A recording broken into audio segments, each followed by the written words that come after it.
I'm a train guy because it also is the single most significant way we can deal with air pollution, the single most significant way we can deal with global warming. It's going to help the region's vital maritime industry as well by making the movement of ships and bridges safer and more efficient. Look, with my infrastructure bill, we're going to make sure projects like this are just the beginning. Across the country, there are 45,000 bridges in disrepair, some of them dangerously so. 173,000 miles of roads are in poor condition. We're going to create them totally new. We're going to fix them. This is going to be good union jobs, prevailing wage. You can raise a family on, jobs that can't be outsourced. We're going to make the largest investment in public transportation in the history of America, replacing transit vehicles that are past their useful life, and make the most significant investment in rail since the creation of Amtrak 50 years ago.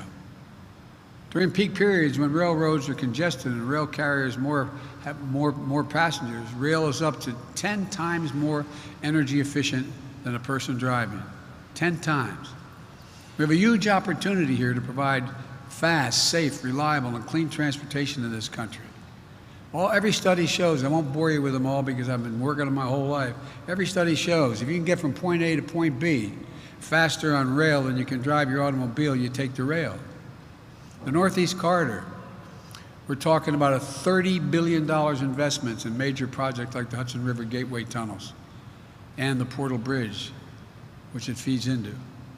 Look, we're going to create jobs replacing lead water pipes so families can drink clean water, something New Jersey and Governor Murphy have been leading on.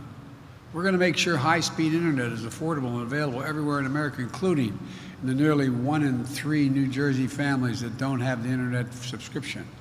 How many times you see people pulling up to McDonald's sitting outside during the pandemic so they could do their homework because they can get off of their line. We're going to create jobs laying thousands of miles of transmission lines to build modern, resilient, and energy grid. And we're going to invest in strengthening our infrastructure against the impacts of climate change. The Governor and I were talking a little bit earlier. You know, just this year, global warming has caused over $1 trillion, $100 billion, $100 billion in damage. I visited New Jersey, as the governor mentioned, after the Hurricane Ida came through. The governor and several of you were with me. In Manville, we met people who had been put out of their homes by flooding. It was devastating. Water marks over people's heads. They'd show me where the water had gotten to. I told them that help was on the way. Since then, FEMA processed assistance applications for nearly 30,000 New Jerseyans and approved $150 million in repairs, replacement, and rental assistance and other needs. Between 2010 and 2020, this state has had 24 extreme weather events, 24. Nationally, extreme weather, as I said, cost the taxpayers over $100 billion a year.